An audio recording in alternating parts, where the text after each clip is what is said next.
This presentation will be detailing our collaborative data visualization project.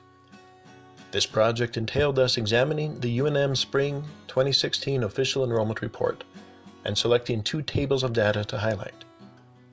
We then chose 2 different types of graphics to highlight each data set, a total of 4 graphics in all.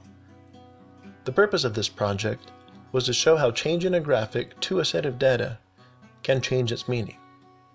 In this project, we had to think about many elements such as which data set we were going to use and which graphics would best represent that data. Area graph.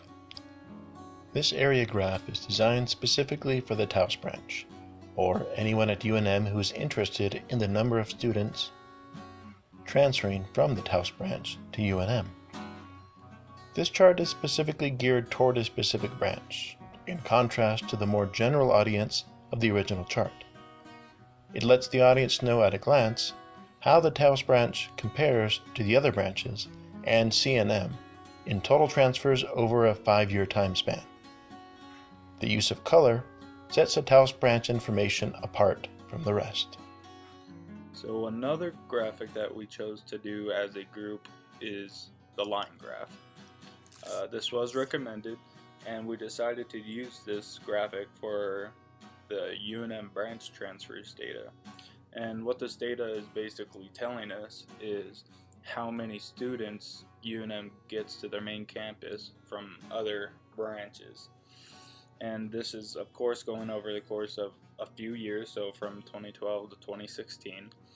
And we decided to use the line graph for this data instead of the original table that UNM chose to use, was because line graphs best correlate the data and what it is over time. So replacing the table with the line graph actually gives us a better understanding and a clearer picture of how many branch transfer students UNM actually gets. And what we found was that basically UNM gets approximately the same amount of branch transfers as they did over the course of the years. It is slowly, very slowly decreasing by like a person or 2 every semester, but in general, it's staying the same. This is Jeremy from the English 290 group. The table for the average student load allows for columns to convey data, numbers, and text as visuals to the general audience. You can most effectively share titles of specific groups such as a law school and medical school, along with percentages within the table. This allows for easily viewing and learning about the average student load. A certain audience that will benefit from the table is the audience who needs percentages with numbers in rows and columns to really figure out what is going on within the averages. We can make a case example of the table and talk about the UNM Law School admissions team. They'll be analyzing the data from the table to changes to growth, such as increase or decrease in student numbers. The data from the table is really vital to the UNM Law School admissions team, because they will need the table for future reference and records use. The table is best used for reviewing exact percentages too. Tables are incredibly useful for numbers and times.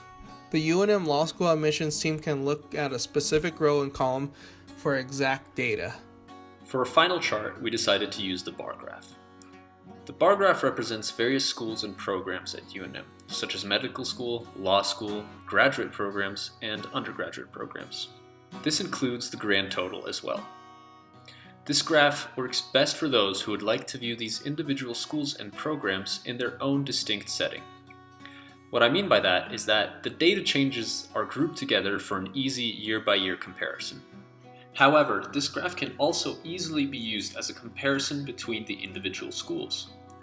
Color significantly helps with identifying the year in which the changes took place. For example, the lightest blue bar represents the year 2012 in each individual program. And as you go down the darker blues, you see the changes occurring as the years go by. Overall, this graph emphasizes the group aspect of all different programs presented in the table. It is also best suited for those who would like to find out the average student load in each individual school or as a grand total.